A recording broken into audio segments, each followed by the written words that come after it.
सतगुरुदेव जी जय हो। मैं जो वीडियो भेज रही हूँ तो या तो आयुर्वेदिक दवाइयों का है या कोई अच्छी बात, कोई ज्ञान चर्चा का है। तो मैं कल्याण में से लेकर एक एक पढ़ कर आपको बता रही हूँ कि इंसान के कर्म कैसे होने चाहिए, और भूल कर के भी वापस लोग संभलते ना।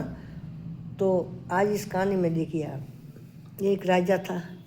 तो उस राजा की बड़ी रानी थी, उसकी कोई संतान नहीं थी।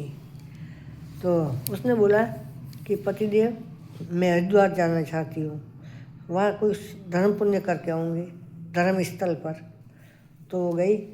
तो राजा ने जब रवाना किया रानी को, तो एक ही शब्द बोला था कि रानी साहिबा, आप कोई ऐसे व्यक्ति को दान मत देना जिसका अंग भंग हो। तो रानी समझी नहीं कि अंग भंग मतलब, मैं नहीं समझी राजा। तो राजा ने बोला कि भाई जो एक आंख वाला है, एक हाथ वाला है, एक पैर वाला है, उसको रात में कभी दान मत देना। देना तो दिन में देना, रात में उसको मत देना, वो क्योंकि बहुत शत्रु होते। तो रानी ने बोला कोई बात नहीं। अब रानी तो हरिद्वार गई, धर्म स्थल पर गई, जितना उसको दान पुण्य करना था वो किया। फिर 10 दिन रुकी, वहाँ से सब अपने फौज फोटे हलकारों के साथ में वापस आ रही थी। तो उसी गांव में एक आंख का ब्राह्मण रहता था। कोई भी व्यक्ति था, सा एक आंख का था वो। तो वो बाहर गया हुआ था। तो शाम को घर जब आया ना, तो उसकी बीवी ने बोला कि, उसकी पत्नी ने बोला कि भाई आप तो बाहर गए थे, लेकिन यहाँ के जो सब रहने वाले हैं ना, एक रानी आई थी तो सबको दान पुण्य करने लगी और गई थी और सब लेके आई, पर आप नहीं थे घर, तो आपकी आज्ञा बिना मैं नहीं जा सकी। तो ब्राह्मण देवता ने पूछा कि वो कब गई और कहाँ गई वो रानी। तो उसने बोला अभी अभी गई होगी 2-4 किलोमीटर।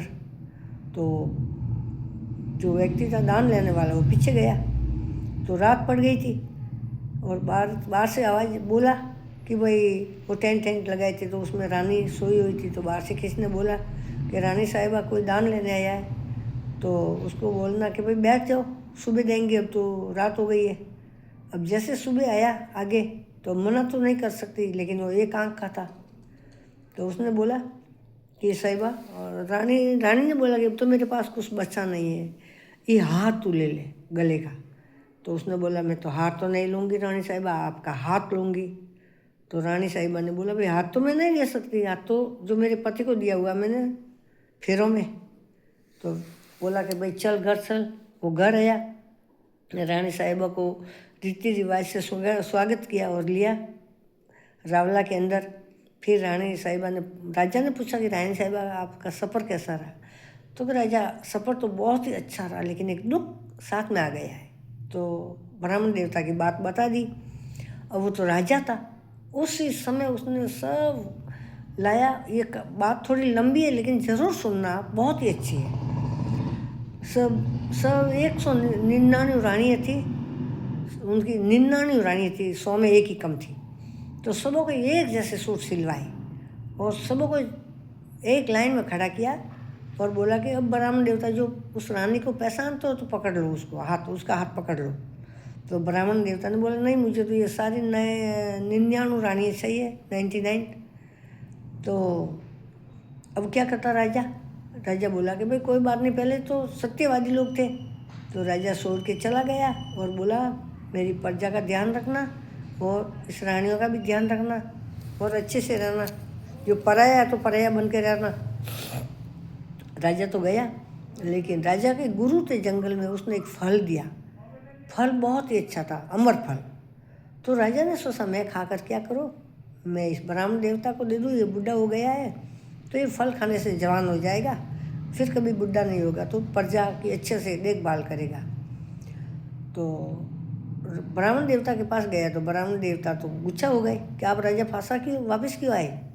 तो उसने बोला कि मैं फल देने के लिए आया हूँ। तो वो फल उसने नहीं खाया ब्राह्मण देवता ने कि भाई कुछ जादू टोना होगा इसमें।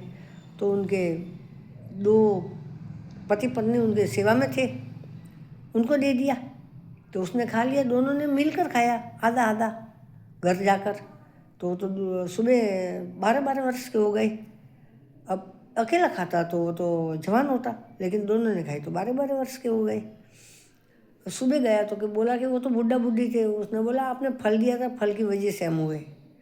तो ब्राह्मण देवता ने बोला वो फल वापस लाओ। तो भाई अब तो खा लिया, अब कहाँ से लाए हमको तो आपने दिया था। तो ब्राह्मण देवता राजा के पीछे गए। जंगल में राजा बैठा था, तो राजा के पीछे गए। तो राजा ने बोला मेरे गुरु ने दिया है। तो तेरा गुरु कहाँ है? तो राजा ने बोला मेरा गुरु इस तरफ गया जंगल में। अब वो आगे राजा, पीछे ब्राह्मण जंगल में गया। तो जाते जाते इतना लंबा दूर गया कि वो सुरंग तक पहुंच गया। उस सुरंग में क्या देखा कि एक तरफ सोने की मगरी है, सोने का पहाड़ है, और एक तरफ बहुत गहरी खाई है। उसमें कुत्ते, कीड़े, काग, मतलब बड़े बड़े मगरमच्छ, सो यातना देने वाली चीज़ें। तो सब भूल गया, फल फ्रूट सब भूल गया वो ब्राह्मण देवता तो। और पूछने लगा कि ये मगरी, ये सोने की पहाड़ है, उसको मगरी बोलते हैं, कि ये सोने का पहाड़ ये किसके लिए? तो लोगों ने बोला कि इस नगरी में एक राजा है, तो इतना सत्यवादी राजा है कि एक ब्राह्मण देवता को उसकी रानियाँ, राजपाट सब दे दिया, और बहुत ही दान पुण्य किया उसने, ये उनके लिए। तो बोला ये पीछे खाई किसके लिए? तो लोगों ने बोला एक ब्राह्मण देवता है, उनको बहुत तंग करता है और बहुत उनका पीछा नहीं छोड़ता, ये उसके लिए।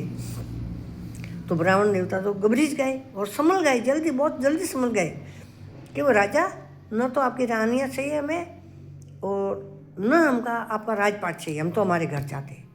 क्योंकि लोग सुबह गया और शाम को वापस घर आया तो वो भूला नहीं होते, और एक बार गलती करता है फिर उस गलती से संभल जाता है तो वो गलती माफ़ करते परमात्मा। वो तो घर गया छोड़ के, और राजा ने आकर अपना राज्य संभाल लिया। और वो घर जाकर उनकी पत्नी को बोला कि भाई मैं तो वहाँ गया था, ऐसा ऐसा दृश्य देखा है, तो मैं तो आज से भीख मंगा का काम छोड़ दूँगा, कभी नहीं करूँगा, और जो मेरी हक हलाल की कमाई होगी, मेरी मेहनत की रोटी होगी, वो मैं खाऊँगा।